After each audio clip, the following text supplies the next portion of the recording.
Today, we're talking about the past, the future, and guess what? We're having a ball while we do it.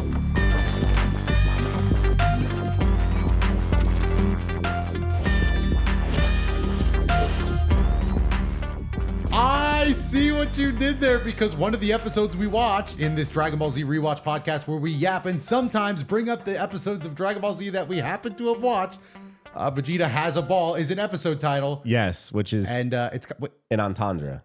It is, because not only does he acquire that of the mythical Dragon Ball, But he loves a bit of... Go ahead.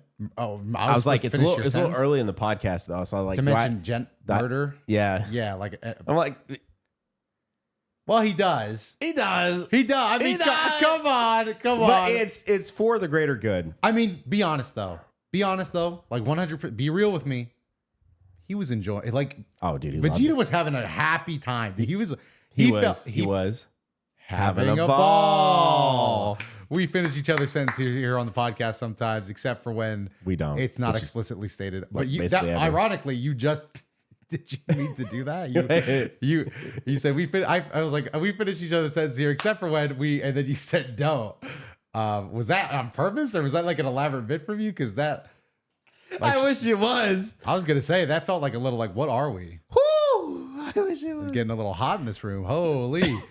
But anyway, no. My point was like Vegeta was unironically. It's a little. It's like I immediately thought of the Buu saga, where this man is just depressed, down tremendous. He feels second fiddle to Goku. This is Vegeta thriving. He is just moisturizing every day. His skincare routine's on point. Do you have a skincare routine? I'm going to bet that you do, actually. I bet you use a lot of products, but me, I use soap and water. I feel like that's like no way. Do you put soap and water on your face? Well, when I shower, like the soap that goes on your body, you put on your face. No, not explicitly. No, I would not recommend that. Okay, it does dry your skin out. Okay. You don't do any moisturizer or anything? No. So I don't have like an extensive skincare routine. Okay. Like, I wouldn't say it's like extensive, but I guess it's extensive compared to yours, which is non-existent. Yes. I wash my face morning, night with. Okay, that's pretty extensive. Well, so let's take a step back. Okay. I used to have very bad like acne. Okay. Like I tried everything under the sun. Nothing would happen. It kind of went away in college. Like I'd have good weeks, bad weeks. On this podcast, I talk a lot about having a movie theater job. Can you guess what is not good for your acne and pores? Probably being around just that raw popcorn, all that butter, dude. The butter, yeah. And like where we made the popcorn was in this tiny, it was, the room was basically a closet. On the left, it had where we would put the Cokes to hook up to go to like our, fountain drinks. And then on the right was the popcorn machines. There was two of them. One was broke forever. We never got it fixed. But it was a small room, terrible ventilation. When you walked in, you walked out, there was like a literal layer of butter on you. Like if I was on popcorn making duty, like I had to take a shower. I'm pretty much always had to take a shower before like I hung out after work. But like you were just covered in this layer of like oil. Did it smell good though? No. Oh. Like, no. Because when you think about it, like I worked there for 5 years. Like you get kind of over that smell a little bit. You know? I mean, nowadays I can, but like, and I thought I made the best popcorn. Everyone always kind of thought they made the best popcorn, but I thought I made truly the best popcorn. Yes, yeah. The right amount of butter, because we didn't have like any particular formula that we were told to follow. They just had 16-year-olds back there cooking. Yes, like fucking Walter White breaking it down. We got to do whatever. Like we would typically guide new like hires and stuff, but for the most part, like as long as it wasn't shitty popcorn, you could do what you want. Like you could kind of be a chef, you know. I'm imagining you giving somebody popcorn and they're like, "Thank you, have a good day," and then they take a bite and they go, "This is fucking fantastic," and you're like just fucking Heisenberg in the corner, like, yeah. Say my name. So that job did not help. And so I'd have like good weeks, bad weeks, good weeks, bad weeks. But I finally, after we got married and I was like in my mid-20s, I was just like, oh yeah. Specifically not us. Not me and you and your wife. No, me and my wife, Brianna, of over 10 years. When we got married and we, had our own jobs, living out our own, stuff like that, I always had my own job. I don't know why I said like I didn't always have a job. Like you worked for her? Yeah. But if this is somebody's first podcast that they're just listening to, you're like, I'm learning a lot of weird facts about this man. He got married to a man, divorced, and then married a woman, and then always worked underneath the woman. But yeah, no, go ahead. the acne did not get better because like one of the things that my family would always tell me is like, well, you'll get older and the acne will go away. No, it didn't. Oh man. No, it didn't. So I ended up going through Accutane, and you know what that is? No, what is that? Go ahead. You like take, it's like a medicine that you take. Ah, okay. But it's first off, Accutane, the brand was banned, but the drug that was in it, they like made generic versions of it because it does help to dry up your skin, but there are side effects that happen. Like? One is hair loss. Okay. Every time you would take a pill, every single time you would take a pill, to get the pill, you had to peel off a sticker that had a pregnant lady with a cross through her. Because it is a proven fact that if you take Accutane while pregnant with a child, it will cause birth deformation, like some sort of birth defect to the child. It is very harmful. Okay.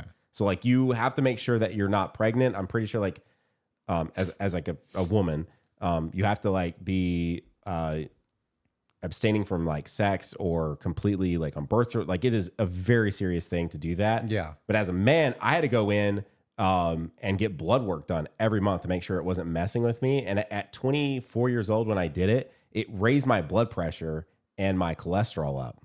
And so I was having to go in, and then it went from getting your blood work done every month to every week. I was having to go in and have blood work done to make sure. Yeah, it was like while I was on it, it dried my lips out super bad. It dried my skin out to the point of looking like scaly, like a snake. Like I know some people will say that. I've had that. But it literally did look like it was that bad. It dried out my skin so bad. But ever since then, I've been pretty good. Like I've been pretty solid. Like you can see right now, it's been pretty okay. And it's not something you're like continuously on now. I've always had some sort of, no, you can't. Realistically speaking, your doctor, she told me that really we will only ever let you do 2 sessions of this ever. If that does not work, then we find something else. But like for your own safety, we can only really let you do this 2 times ever. Okay. So you get 2 tries. It's basically go through it for 6 months. The way you've described it, this is the nuke for pimples. This is the final. And it did work for me. This is the final world's end option. It's like, well, you're a grown man. It hasn't gone away with age. This is the final ripcord. Another defect it had for me because it is drying you out so bad. One of the things is it's really bad for your joints, especially while you're on it, and it actually hurt to lift. Again, I was in this isn't like people love to make old man jokes on me now, and I am in my 30s, but this was like a early to mid 20s Tyler who had lifted at that point for 5+ years, and like I was noticing it, like doing like any sort of lift that dealt with my elbows, my elbow movement, I could like feel the weakness in it. It was weird, and this thing is, and it hurt. This thing kicks people's ass. Yeah, and it was a proven thing. Like literally, she said if you're a runner, like take it kind of light, like don't run a ton, stuff like that. Like don't lift too heavy. So I still want to be in the gym, but I was taking it a lot lighter. Like because I was, I was younger, so I was like, whatever, dude. Whatever, dude. I'll be fine. But I've always had kind of that. My whole point of this is I've always had some level of a routine. I would say it's the most chill it's ever been. I just wash my face morning, night, and I put lotion on morning and night. Then ever since I did the Accutane, I just call it that because it's easier to call it that. I have like a prescription level thing called tretinoin that you just like put on your skin. That's supposed to like. She told me that it's more of a preventive thing, but I've also put it on after like a pimple might pop up and it's like gone within a day. Yeah, no, my thing was That's never... it. That's all I do. So wash my face morning, night, put lotion on morning, night, and then I put that stuff on if there's like a problematic spot on my face, and that's all I do. Yeah, no, it's not that complicated. I do nothing. Acne was never really my big thing. Like I just went through like maybe like teenager acne, but even then it was like a couple pimples every now and then. Maybe like some unfortunate looking ones on my on lip or upper face, I guess. But my thing was always like dandruff and scalp issues, dude. Oh, okay. That shit, like the worst it's ever been. I mean, it like flares up. The number one conspiracy. We talked about conspiracy theories on the podcast and how I get annoyed by people that believe in them. My one. Oh, you got one? Yes, that I fully believe in is that Head and Shoulders has to be like a scam product. I think it works actually. No. I think it works because we used it on our baby because babies can kind of get like. Mm-hmm.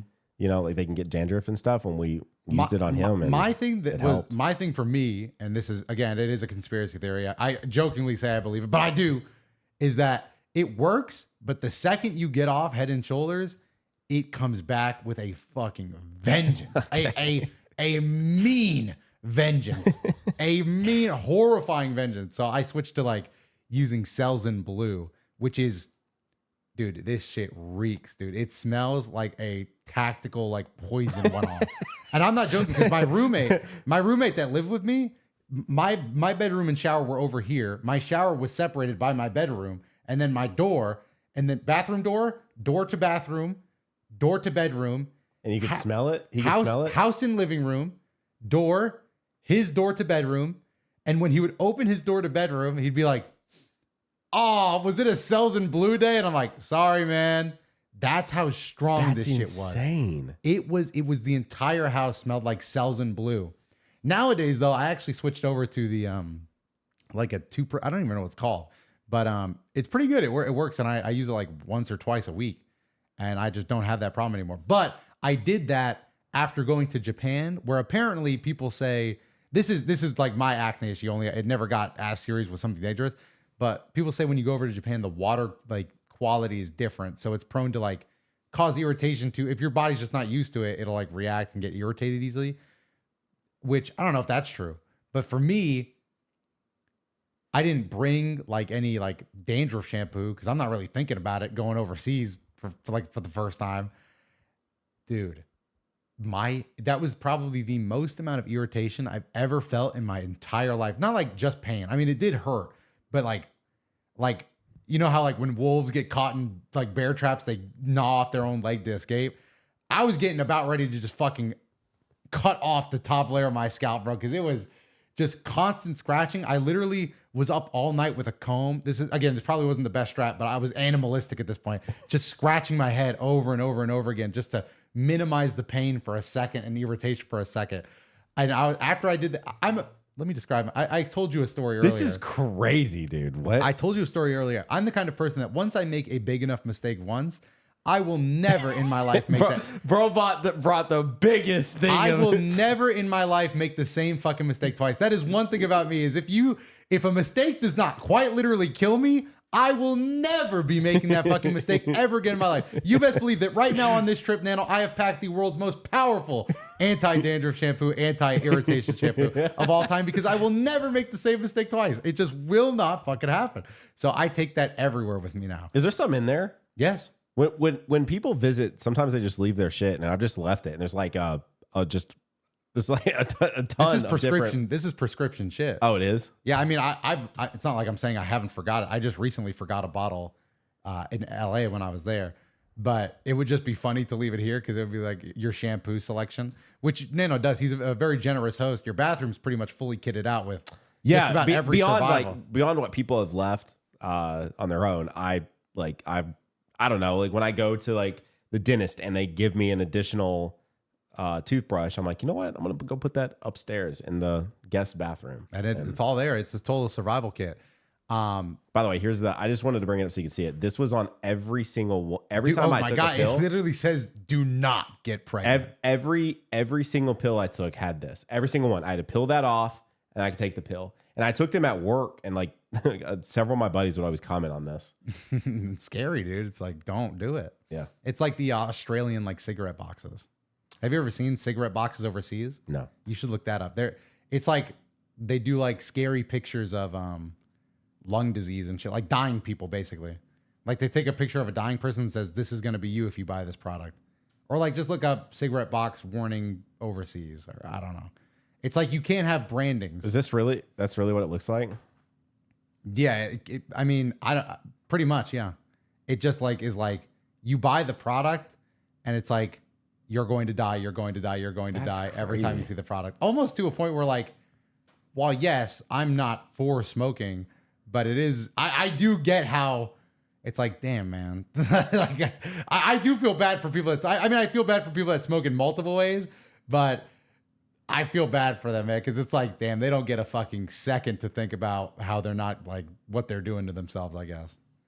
There's really no other, like, when you buy a drink, it's not like the drink comes with, like, dude, you're killing your liver, you're killing your liver, you're killing your liver. Every time you pull this out to get a cigarette, you're reminded, like, oh, smoking can cause blindness.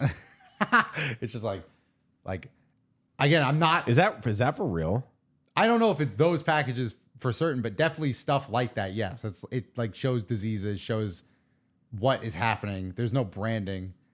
Yeah, pretty much that. Yeah, I think that's a real one. Yeah, but it's just shit like that, man. It's like scary shit. Like it would work, I guess, on me. Yeah, but like I guess it's a thing where if it's not working on you, all it does is make the situation more sad.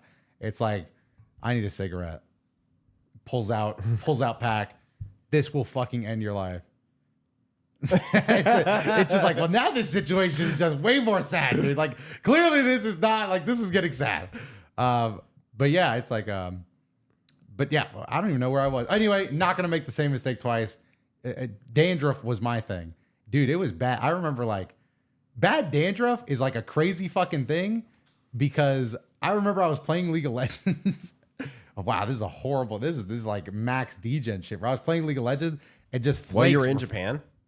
No, just this is like when I was a kid. Oh, okay. Flakes were falling out of my head and covering up the keyboard. And I was like, this is fucking gross, dude. This is nasty shit. There's flakes falling out of my head. And I'm talking like it's snow. I've never had dandruff that bad. It's like snow, dude. It's like I was a cartoon character. I was basically like, if there was a Nickelodeon sitcom and a character had dandruff, it would have been like cartoonish. It was snowing from my head at all times. Damn. It was bad, dude. And now, I mean, not really. Not anymore. At least I don't think. Does it look like I have dandruff from what you're saying? I mean, you would know. I mean, I think everybody, like, sometimes you get flakes out of your head because it's just like, it's still skin. Yeah. But you would know if it's like dandruff because it's like, it would be snowing on your keyboard. Your front of your laptop would just be white specks. I also that snake skin thing you talked about. For me, I kind of stopped now. I was actually talking to Kenzie about this. I was like, it doesn't really happen. But as a kid, it used to be like yearly for me. Like in Florida, like during the spring or summer, my hands would get flaky to the point where you could like peel it off. Like how kids rub glue on their hands. That would just happen to my hands naturally. That's what was going on with my skin. It was crazy. I always kind of liked it though. I didn't know it was a bad thing that your skin was dry. I just thought I was like, oh, hey. I mean, I was a little kid. I was like, I'm like a salamander. This is fucking sweet. That shit hurt. Did it? For me, well, yeah. I think that was probably the medicine thing. Dude, it hurt. Oh my god. It was so bad. Mine did not hurt. Mine was pure because fun. it was like, because it really did. There was like divots like in between the skin, and so like if it, like and it, dude, it hurt. It was the dry. I mean, like I'm not kidding. She told me, she's like, when you leave here and after you take that first pill, go buy yourself like 10 chapsticks and have them everywhere. And I was like, okay. 2 or 3 days in, dude, I had chapstick all of the time. I mean, my lips were never not dry. Never not dry. It sucked. Dude. It was so bad. It just like dry. It's like dry. It literally like dries your, like, I'm not kidding. Like, now you got me thinking my lips are, now it's like, I can't even think about it. Like, but no, like genuinely looking in the mirror, I could tell when I was done, like the pores on my actual pores seemed smaller. Jesus Christ, you're just drying up, or you're just nuts, crisping yourself. It was nuts. Who knows what kind of long lasting effects will end up happening to me? Oh my god. I mean, there might end. I might end up having something later in my life that's like truly a cause of taking that for 5 months. It was supposed to be 6. She took it off of it because we couldn't get my cholesterol to come back down. She put me on cholesterol medicine. Did that, kept going back in, I mean, it worked. I mean, overall though, it seemed to work out. You only needed the 5 months. I do have high cholesterol now, I think. Oh well, there could be cause for that. That could be one of them. Yeah, well, I mean, but you know, I also, at least I know 20-year-old Tyler was like, would I rather continue to have acne for the rest of my life, or would I want to, would I shave some time off my life, but that be one less thing I'm worrying about? And do you? I think that's where my mindset was. And you made that choice fully knowing it has been, especially now that I'm someone on camera all the time. If I had the acne I had before, it would be something I would be conscious of for sure. Yeah. So I know it is something I would think about. Yeah. So I mean, now I don't think about it. Now I at least I have some pimples on my face, and I don't really think about it as much. But it was just so much worse. At least it's a choice that paid off. At least it paid off. You know, it worked out. So. Yeah, at least, dude, be lucky that you never had the acne. Sucks. I mean, I would literally wake up every single day with new pimples to pop. I literally thought it was just because multiple pimples to pop. It just wasn't a battle I had to face. It was something like my brother had, you know, not like super bad acne, but he had acne. But I just never had that. Everybody in my family had like different I think that do you have siblings? I have half siblings. Yeah, I always wondered if like siblings spread the familial genes pain. I mean, I'm sure it can work out however it works out. I don't understand how this just popped up. This was so easy to find. Look at that. It doesn't look that bad. What? It's not that bad. Honestly, it kind of doesn't even look like. I mean, did you like cover it up or something? No, I see it. But it looks like freckles acne. Those are all in, dude. 1, 2, 3, 4, 5, 6, 7, 8, 9, 10, 11, 12, 13, 14 pimples just from here to here. Maybe I'm biased. Doesn't include my forehead. I mean, or the other side of my face. Dude, I like to think of myself as a pretty honest person, as a guy that definitely went through kid life. And then look at my wife with the clearest face of all time. No, I mean, acne that is pretty clear skin. Yes, I mean, I'm not saying she doesn't have clear skin to you. I don't think that example was super over the edge bad, or honestly, I wouldn't have even said bad. It's bad. But it clearly affected you, so that means your choice was worth it. It did. I'm not even commenting on that. I don't even know how did I manage to have that pop up so easily? That's so crazy. That is so crazy. Look, there's a baby Tyler and Brianna right there. Is that like early high school? That is actually college. That you guys look like children. Like you don't look like grown up at all. Like you look like that I'm telling you, I think the reason why I think it's starting to finally like even out now. Like I don't get the whole you look super young for your age comments anymore, but like for the longest time, I very much so had like a baby face. Like I'm 18 or 19 there. Yeah, you look. I mean, like you could easily, and I'm not even joking. Obviously, I'm just going off your face, but in this photo, if you said like this was middle school and you were both 14, I'd be like, yeah, that makes sense. Here. Are they just gonna punch in on that? I guess I could tell it's hard with the glare, but it is, yeah. You do just look like if you had said like this was middle school science fair, I'd be like, oh, that's nice.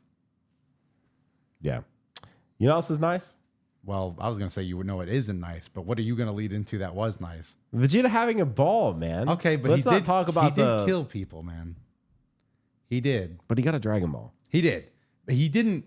So, I mean, we both were a bit upset with this, but Vegeta annihilates an entire group of Namekian people. They will not give him the answer on where the ball is. Where's the ball? You'll never find it. You'll never find it. He kills the guy that says that. The final Elder Namekian.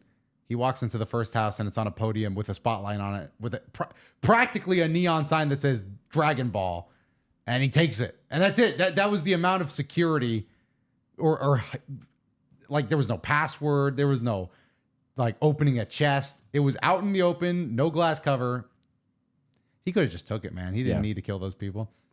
But I was more upset with the way the plan is steal one ball, hide it from Frieza, delay the inevitable. That way he can't summon Shenron. But he walks outside of the door, throws it into the nearest river. Literally right off the bank, too. He didn't even go out to the middle. Didn't fly right anywhere. off the bank, just went, boop. Drops in the river right next to all the dead bodies and go, he'll never think it's right below his nose. But wouldn't he though? But like, wouldn't you tell your men to search this area spreading outwards and also just looking for Vegeta? I mean, the plan is look for Vegeta, but in the meantime, spread out. Surely. But whatever, dude. He did have a blast. One thing I want to note during this fight was when all the Namekians charge up, fire blast at Vegeta because they all surround him. It's then just a crater in the ground. And both of us are I think one of us mentioned it or something, had like an idea that maybe he went underground, but we both are presuming he's like going to show up somewhere because this new favorite thing he loves to do is vanish and then show up behind somebody. Like he loves doing that. Apparently, he just did it to Dodoria in last week's or 2 weeks episode ago. It's the speed feats, bro. Yeah, but instead he's underground, floats up out of the ground with the rocks and everything surrounding him. It looks like he's blasts them earthbending, away. like classic Toph, like earthbending suit. Some like static electricity comes out of the rocks for a second, and then he's really enjoying his newfound power and position in the Frieza Force for sure. He is enjoying it. And the rocks actually take out some Namekians, like they kill some Namekians. We can at least assume, or it knocks them over. Yeah. But it is a cutaway though. We don't see him actually kill everyone. He does that, and then it's a cutaway. Come back, And that's when the elder with a child is the only two people that left alive. And that child is like barely alive. Yeah, and he fires a beam at him, and then he walks inside the elder's like main building, and there it is on And a boom, podium. Dragon Ball time. As we already talked about. So Bingo. the major events, just so we make sure we get it out of the way for this, is Vegeta wipes out all the Namekians of the village before finding and hiding the Dragon Ball, which we did talk about. Piccolo, Tien, Yamcha, and Chiaotzu arrive at King Kai's planet. Krillin begins his journey to Guru's with Dende to obtain the Dragon Ball, which they also mention the Power Awakening here. Do they? I thought that was what they were talking about. Was he could unlock, or he could. Isn't that? Maybe. I think that was just us. I thought it was that just us? But it could have been in the plot, but I don't know. It said they mainly want to go because he has the Dragon Ball. And they want to get their one. So Vegeta has his one. Frieza has his 5. So they need to at least have one card in the game. Otherwise, they're folded. Although I say they, but Gohan ends up staying back with Bulma for whatever reason. Krillin's been dealing with some anxiety, guilt for getting Gohan wrapped up in this. So he probably wants to go it alone, make sure they're not both caught, and takes Dende along. Who Dende's still very much a liability. Cannot suppress his power. He is a walking beacon. Flies very slow. Yeah. He's learning. He's like a baby. He's barely learning to fly. But more importantly is that stupid beacon ability that he has, just constantly, because he attracts in the later stages of this episode. Vegeta does pick up on that little scent. He senses he senses both of them, but he senses mainly for the fact that Dende is there. Yeah. Hones in. No hiding now. I guess they didn't mention Guru being able to do that. That was just us getting hype for transformation. Yeah. Because he is going to unlock their potential. But speaking of potential, Yamcha, Piccolo, stalling for time because I forgot Chiaotzu, and then Tien, all make it from Snake Way to King Kai's, and they did it faster than Goku did. Yep. Officially confirmed. So they have more, well, I guess they're just stronger at a base level than Goku was. I was about to say, I mean, it's not totally fair because they are a year older than Goku was when he did it. Yeah. And some change. Mm-hmm. And have trained more. Yeah, they went through the Saiyan saga and training. Also, when you're in a group that pushes each other, a group of warriors. You're giving it to the group effect. Yeah, you can push each other. Like, it's like, come on, man. Chiaotzu, come on, dude. Like, yeah. So you think it wasn't Chiaotzu? Like, come on, Tien, let me see your knees. Get up. Come on, Piccolo. You don't think Chiaotzu was the one that was like orchestrating the? Maybe is that why Chiaotzu's? I picture Chiaotzu being like the. Guys, slow down. No. The opposite. He's like the David Goggins. He's like the. I beg for them to make me want to stop. I want them to keep me running. Somebody go through David Goggins' collection. Look, I know people are against AI, but I think we can all agree that in this case, let's get Chiaotzu's voice, AI onto a David Goggins speech, and you'll see just how natural it sounds. It's like, I beg for them to keep me uncomfortable. I yearn for it. I need it. I want the uncomfortableness. Bro, people are like, damn, he's murdering that speech. I have no idea what it is. But Chiaotzu, hidden OP, even though, it's the next episode where they actually like do training. It is the next episode. Because it ends with them on the phone. It ends with the reveal of like they're there and King Kai's like, can you guess? Can you guess who's here? And he can't guess. And that's pretty dumb of him, honestly. Goku was surprised that Kami wasn't there. Yeah. Did he think Kami wanted to get in on the training? Oh, we did find out. This is where we found out like the Namekians are like would it be asexual? Well, I guess also they don't have sex, so yes, they are asexual, and also just because I don't know what they call a one-sex race. What would maybe hetero? It's because it's like it's the beings that basically they are similar to beings that split off from themselves. God, this is a science term that I just forgot. I know, and it's bugging me. But it's like an amiibo type thing. Amiibo. It's a little Nintendo collectible. Yeah. Shit, man. No, they all have little Nintendo. We're filming this late right now. They all have NFC chips in the bottom of their shoes. But essentially, we find out that Dende is one of Guru's children, and he's had like 100 children or something like that. Oh, I didn't even know he was directly a Guru. Apparently, I missed a lot just thinking about the Vegeta scenes. Yeah, so Dende explains how Guru is the eldest Namek and that he alone is responsible for repopulating his race on the planet. Dende says that he is Guru's 108th child, That's when Bulma is like, wait, what do you mean? How exactly his father is capable of having a child all by himself? Dende says that the eggs came out from his mouth. Yeah, he spit me out of his mouth. What is there to be confused about? Yeah. I do remember that scene because Bulma was confused and Krillin just didn't give a fuck, honestly. He just said, okay, moving on. Which based? Yeah. Anything you want to chime in on before we get to differences from the manga? Shout out to the wiki as always. Let's keep it moving. Let's just steamroll right through Here we go. Bulma gets mad when Krillin says that the food they eat isn't very good. In the manga, she makes no such comment. In the manga, because that Krillin, that's in reference to Dende, obviously. We also find out Namekians don't eat. Namekians only drink water. And we also get the lore on the fact that, a big storm came through and really turned Namek into the storm just obliterated their beautiful trees. Yeah, and destroyed their soil. And so they're trying to plant these trees and make the soil more, fertile and all of that. Anyway, in the manga, so that was in reference to Krillin saying to Dende, it's not that great, but... Okay, so I did look it up. This is why I was on my phone. It was I was trying to guess what the scientific word for this would be, and it appears to be just unisexual creatures. Got it. Which means they some species of whiptail lizards are only female. New individuals grow from eggs that develop without fertilization. So there you go. So Namekians are most close to some species of whiptail lizards. Okay. There you go. In the manga, when Vegeta is at the Namekian village, he's just shown to slaughter them all. In the anime, the Namekians are shown putting up a fight before Vegeta kills them. Vegeta obliterates Suno immediately in the manga when the latter refuses to disclose where the 4-star Dragon Ball is. In the anime, Vegeta initially turns his back on the Elder to go find it himself before Suno rises to his feet, seemingly in a last attempt to stop the prince, only for Vegeta to get incensed and turn back towards Suno, killing him, the same as in the manga, with the former cursing his victim for continuing to defy him. In the anime, Krillin blames himself for not finishing Vegeta on Earth, which does not occur in the manga.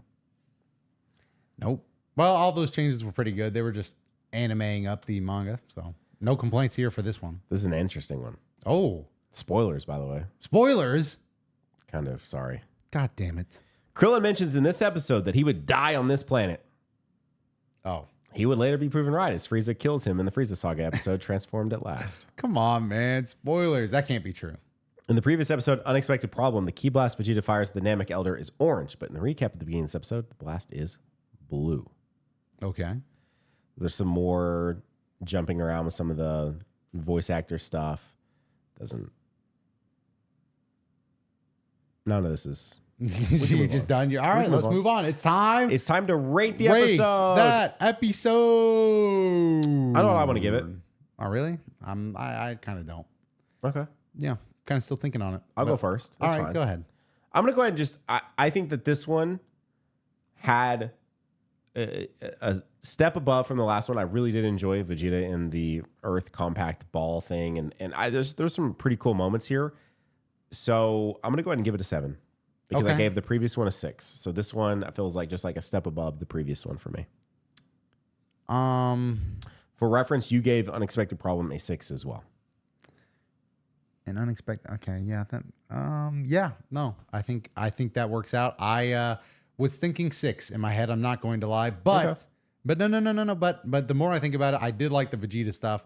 I do like the Dende stuff, and I did enjoy this more than Unexpected Problem. So I have to give this a 7 to be fair. I think it's really cool that we're to a point where differences from the manga is just like really, really specific moments in scenes and not entire scenes. Yes, I think that's good. That's pretty. It also makes it more good. interesting. Oh my God, I just pulled a string out of my sock. But go ahead. I mean, you're acting like that was crazy, bro. But the string was bothering me, man. All right, guys, we are now moving on to the past and future, or as called in the Japanese version, "Listen to me, Goku. Hands off, Frieza." This is the 17th episode of the Namek Saga and the 52nd overall episode in the Uncut Dragon Ball Z series. It aired originally in Japan on June 20th of 1990 and September 13th, 2005. I used to have a friend with that birth date as well. Okay, we got another one. I can't remember. You don't remember their name, but you remember their birthday? Yeah. Damn, that's crazy. So you just have to like spitfire a birthday message out into the universe, and you know somebody out there is getting it. You just don't know who. Pretty much. Okay. All right. Well, this episode was good, although I personally would not have titled it after the "Keep Your Hands Off Frieza" part. There's so much else that happens in this episode. Yes, in fact, I'm specifically thinking of one that I was a bigger fan of. But yes, Goku is specifically told, hey, don't fight Frieza. King Kai does a little scouting ahead, calls forward to Namek, gets a lock on Frieza, and it's Frieza, so no. Yeah. Specifically then states that he's only training these guys if they also agree not to fight Frieza. You know, with the foresight into Battle of Gods, yeah, and knowing that Beerus is apparently like somewhat directing Frieza's actions, and King Kai knowing about Beerus, why is King Kai scared of Frieza when he knows that Beerus would take the side of the Kais over the side of Frieza? So Beerus would just come save King Kai. Yeah, it's also, I'm not sure why King Kai necessarily, well, maybe you can just say King Kai appreciates life, but King Kai not in any danger. Frieza can't get to him. He would have to die to get to him. And there's lots of people that died from Saiyan, so Goku still needs to go to Namek. Yeah. Because King Kai's thing is, Goku, don't go there. Don't interfere with Frieza. Don't do anything that would piss Frieza off. You're done. Yeah, but that's not happening. We're already building homes for everyone here on my planet. They're not going to come back to life. We're chilling. Yeah. But all right, give it up, gang. You're staying dead. All right, so just to make sure we do hit it, let's talk about the major events really fast. Piccolo, Tien, Yamcha, and Chiaotzu begin their training with King Kai. Vegeta runs into Zarbon and begins his battle with him. Those are the two major events from the wiki in this episode. There are several other things to mention, but I think the two main things are that we restart back over and get a callback to 40 episodes prior, 30 episodes prior to finally getting to King Kai's place, finally starting the training arc with King Kai. Yeah. And you have to tell King Kai a joke and make him laugh. Yeah, it wasn't super a funny segment to me. I'm not gonna lie. Like What are you talking about? Bro, just the bit went on a little long. Like I get the bit, but you can tune a piano, but you can't tune a fish. I know. I and forgive me for not thinking it's the most humorous thing in the world, but it has over 300 likes. It did hit over 300 likes, so I will take that. And you even got a reply from the Truth DT and Garesh. Where's my Dotodoya reply? Do they both? Do you think they both know that it's a reference, or do you think they just appreciate real humor? Anyway, I'm busy watching real humor like Jeff Dunham and other amazing comedians. So I don't know if I mean, I may like your tweet. I'll have to see if I can get around to it. But I am pretty busy on Twitter these days. A lot of sub communities to stay up to date in. But yeah, no, the bit went on pretty long. I actually appreciated Piccolo's addition to this bit more than Tien's. Yeah. Monkey business. I don't have time for this monkey business. That's like an actual. I kind of wish, cool, Piccolo's a Chad. He can withstand the 10x gravity on King Kai's planet. He goes and gets bubbles like that. But I kind of wish that, yeah, he is bubbles. I kind of wish that we would have got to see Yamcha, Tien, and Chiaotzu actually see if they could catch him. Yeah, no, because they were walking on the planet like Goku was at first, right? Yeah, actually train. Because you even mentioned they probably still need that training. They do, because if they can't catch bubbles, they can't walk on the planet, which means they can't train. Yeah. So they need to do that training. Piccolo can skip to Gregory. That's fine. He proved himself. But they could Gregory use we have not seen Gregory. They did mention it though. They said level 2, you have to catch Gregory. So Gregory was confirmed, still alive and still in the anime and not written out of existence. Even though today Gregory faces that battle every day of his life. Just in the wiki especially, he's always fighting. In fact, I'm surprised they didn't bring it up in this episode's differences from the manga section. Or have you looked at? I haven't looked yet. We may be cooked. But yes, Bubbles is there. Piccolo does, like you said, manage to catch him. Nobody else gets to even try. Tien tells the iconic joke that you heard and may have even seen on a Nanogenix Twitter account near you. And then, but yada yada, dude. I barely cared about this half of the episode. I was locked in. Let's get to the second half. Yes, dude. Yes, dude. I was locked in on Vegeta Zarbon and versus Zarbon. Vegeta. Yeah. And it's so sick. Dude. That's a good ass fight. Zarbon is cool. I was telling him in the reaction, he's been glazing. I mean, he's been over here making donuts. Call him hit, bro. The way he'd be over here making donuts. But the glaze, I think, is starting to splash over on me. He's getting glaze on me. It's hard to control it, honestly. When I'm working that hard, when I'm going side to side like that and forward and back, yeah, it gets a little hard to contain. There's gonna be a splash zone naturally. So I've got a little bit of that glaze on me, and I ain't gonna hold you. Maybe Zarbon is kind of cool. Zarbon is really cool. He's Maybe like one of the Zarbon's best. kinda cool. He's like one of the best henchmen. Yeah, maybe the best henchman. That's what I'm saying. I mean, there's not really that much competition in the henchman game, to be honest. Yeah. Like Cell Jr. Well, wait though. We did say androids can. We do count 17 and 18 as kind of henchman vibes. I would still go 17 over Zarbon, but Zarbon's up there. I should probably go 17. And 18. 17 is like, I mean, we're counting them, but are they like henchmen? Like they don't like. They're Cell. not really. Yeah, they're not really. But I mean, we'll count them in the fact that they're like sub villains, right? Like Sure. But I mean, in terms of filling the henchman role, I mean, show me somebody that does the job better than Zarbon. I mean, we're seeing that this guy is proving his worth here, because Vegeta's been running that mouth for too long. And while granted, yes, he beat the fuck out of Zarbon here, the episode ends with Zarbon maybe revealing that there's something more in store. Ooh, He's kind of laughing. Dude, the animators go crazy too. Whenever Zarbon's on screen, they're like, we got to make sure. It's rare for Zarbon to have a bad shot. Like for him to look bad. Like we watched Battle of Gods and Beerus was getting bad shots left and right. Zarbon, every time he's on screen. I'm the one that brings it up all the time. Brings up what? Nothing. Okay. I mean, I don't know what we're talking about. But Zarbon, they don't miss when drawing Zarbon. That's what it is, bro. Zarbon is just, maybe his design's too easy to animate, but they cook every time. He did Beam Attack, he did Elegant Blaster, and then Vegeta deflects it for like one of the first times it feels like in the series. No way did you know that off the top of your head like that. What? Elegant Blaster? Yeah. I mean, because in Xenoverse 1, my character knows that move. Oh, okay. Because Zarbon's too sick. And I just like the way it looks. Like he puts his arm to his other arm and does this. It's so sick. It's really cool. It is. And also in Xenoverse, it just has a really cool effect. You like, before you blast, you like teleport invisibly for a few feet, so you can like appear somewhere else and like elegant blast them. It's pretty nice in that game, I can't lie.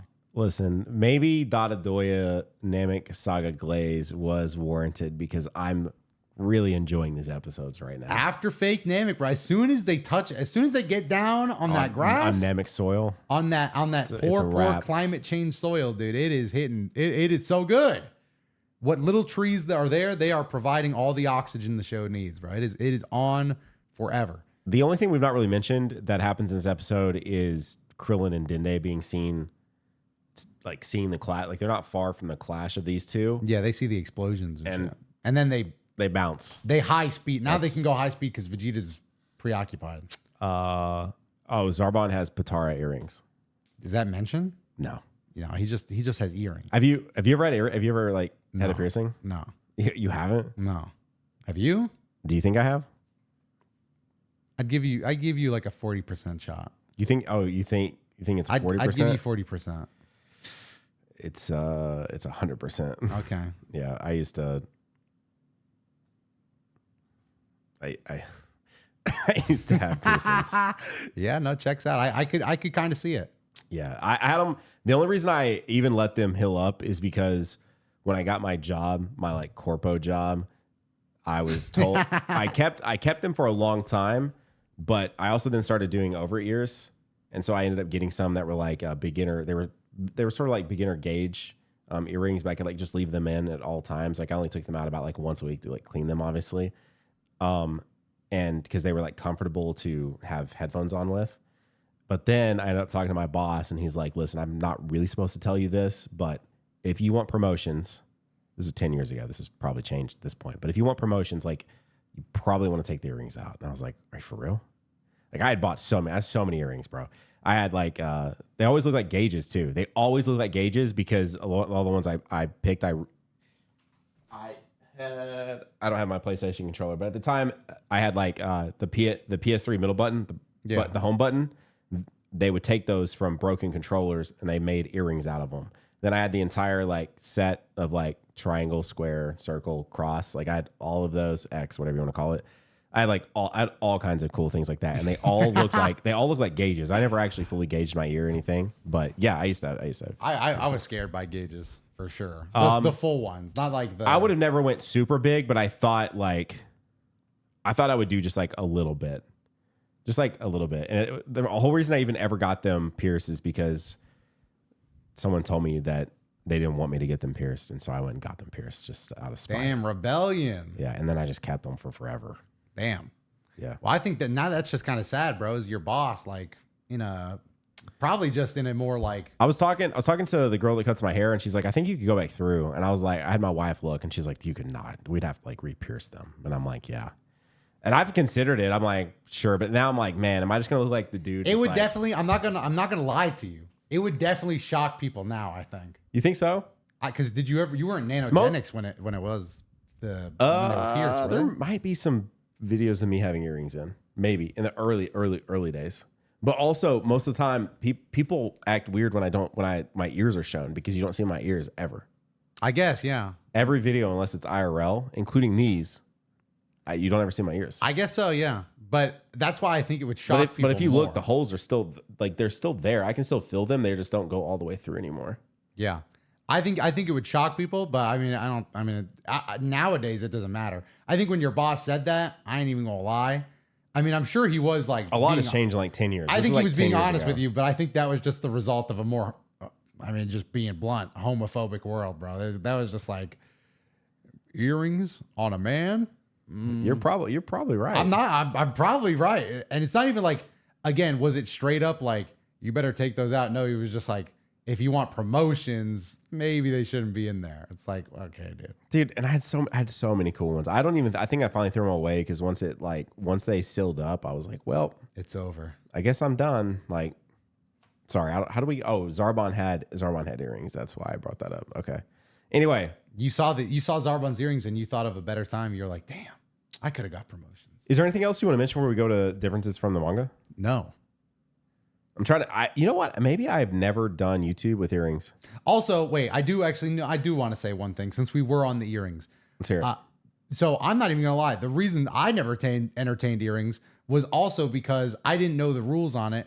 And again, the world was just more homophobic back then. I'm not saying I, thought anything less of gay people or anything like that. But just like literally, I had my another family lived with my family for a while. And the older guy who I looked up to a lot, he was kind of like my fake older brother. Like we weren't related, but he was like my older kid role model. And he had an earring on one side. And he was like, it's very important you get it on the right side. Because if it's not like literally right side, but I can't remember which. But he was like, one side is cool and playboy. The other side is gay. And I was like, fuck, I just can't take that chance. I was like, I literally, that's the kind of world we lived in. I was like, damn. Isn't it crazy? Yeah, isn't it crazy how so much has changed? Back then, the rules were so crazy, dude. Yeah. I was like, and again, I just had them both pierced, so. I don't know if like, if schools are, I wonder if schools are different because like eating bananas, I definitely used to eat bananas. Like I would clip the banana off and eat it like that. Oh, really? Yeah, dude. I mean, that's just the way it was. I just go to town, bro. But again, I can't even describe it like this because me and all my friends were not homophobic. We were not. We had gay friends, but it was also like we would have gay friends and be like, but I'm not gay. I can't describe to you what it's like. It's literally crazy. It's actually like nonsensical looking back. It's just like, it was just a different time, dude. It was so weird. Man, I'm so upset I have no pictures of my. You were just on a memory tour. You missed these things, man. You want your PlayStation buttons back in. I do kind of the PlayStation buttons. You miss. Don't be surprised when Nano shows up to key moments with the PlayStation buttons. The PlayStation buttons specifically are the ones that I'm like, man, that would be so cool to have those back. Just those, really. I'm not trying to have. I don't know. I don't know. I'm like, it's not really. It is what it is. Anyway, let's talk about differences from the manga. I know where I can find one other, and I'm like, but where is it? I know she sent me it. Oh, why pictures. Why is it not? I thought you were like one more difference from the manga. I know where there's a hidden. Maybe one. she airdropped them to me. Is that why I can't find them here? That's probably why I can't find them. Brianna was like, looking through pictures, and she sent me some where I had the PlayStation buttons. Where I had the PlayStation buttons. Damn. We did it was back in the day. We did this like paint photo shoot where you you throw paint on each other and then you take pictures together. And I definitely had them in for that. I know you didn't ask for that. What do you mean? No, I mean, I've never heard of the paint photo shoot thing. I've never really done a lot of photo shoots. Have you not? No. They seem fun though. I have no idea where that is. So anyway, in the manga, King Kai believes Piccolo when he says he won't face Frieza because he has a trustworthy face, to which Piccolo thinks King Kai must have bad eyesight. In the anime, he has no such thought. Yeah, that's just kind of funny though. Yamcha, Tien, Chiaotzu, and Piccolo telling King Kai a joke to receive training as well as trying to catch bubbles are exclusive to the anime. True. I could tell that. It just kind of felt like not needed. Yeah. Trivia. This is actually interesting. Okay. I didn't even notice this. Did you notice a character we didn't see once in this? It's a pretty big, Frieza? Nope. We definitely saw Frieza because Oh yeah, King Kai zones in on Frieza. No, then I have no idea. This is the first episode since he was introduced in which Gohan does not appear. Yep. I guess, yeah, I didn't even notice because I guess he was at the very end of last episode. So, yeah. No. Look, there it is. Oh, he found it. He found the PlayStation button. See the cross? Oh, yeah, that is just the X button from PlayStation. He found that's the paint photo shoot. Yeah. Yeah, that's the paint photo shoot. You guys, that is another trait that people, well, honestly, they would probably assume about it. But you guys are very good at like the, in your household, there are a lot of like family portraits and stuff, like family photo shoots. Oh, yeah. Which is like, like movie family stuff. Movie family. Like, movie, like a Hallmark movie. Oh. What are you saying? That looks like something that would just be like. Yes, like that would be like Joel in The Last of Us would be like, I remember when me and my wife did the paint photo shoot. I do remember doing this. This was at my grandparents'. This was on my grandparents' house. You just did that by yourself? Like it wasn't like a professional photographer? It was just it was her cousin. Oh, okay. Well, it turned out pretty good then. I mean, thank you. No it was problem. a good time. No problem. It was a good time. Anyway, Tien's joke differs depending on which language version, though most seem to be based on puns. In the English dub, the joke that Tien tells King Kai in order to make him laugh is, "You can tune a piano, but you can't tune a fish." The reference is between the word combination of tuna fish and tuna fish. No way. Wow. And the original Japanese version of his joke is, "You think what's up your nose is secret, but really it's not." Being a play on words of "it's not."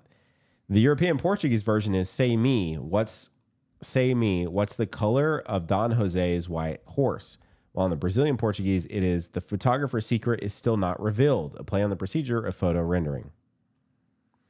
I don't get that one, but in the original Japanese, like the first 15 seconds of the next episode preview were devoted to the next week's show, and the other 15 seconds were devoted to a movie ticket lottery for World's Strongest. No. Oh, no, the one we're going to see. The Tree of Might. You guys got to stay tapped in on the podcast because we are about to be doing another movie reaction. Matter of fact, we have to just watch 2 more episodes, and we are technically at the point that it is time to watch the movie. But Nano, with that said, oh yeah, we have to rate the episode. We have to rate the episode, Donna. Damn it. I was going to have such a beautiful little outro there. I was actually going to set up an outro for the first time, and then the jingle was going to come in. But damn it. All right, so what were you thinking? Honestly, should I go first? Let's just do it at the same time. Okay. All right. I'm ready. 3, 2, 1, 8. 8. I'm also going to bump it up. I was very thinking about keeping it the same just because the joke bit went on. Dude, that but the was so Zarbon good. versus Vegeta was so cool that I would watch it again just for that. I'm going to go back. I'm going to find an 8 in Saiyan Saga. Let's see what you thought was an 8 in Saiyan Saga. Okay. You called Hero in the Shadows an 8. So like when Yajirobe steps out. Yeah, and does but the it's still grade A yeah stuff. And then before that, you called Nappa's Rampage an 8. My 8 in the Saiyan Saga was Goku's Arrival, which you gave a 7. Damn, I was harsh. But then you glazed like crazy after that. 9, 9, 10, 10. You gave 3 10s. I mean, it must have been pretty good. You've already given a 10 though in Namek, which is kind of crazy. I know, and we haven't even gotten to like the good crazy stuff. Yeah. Hang on. So I've given out 3 10s.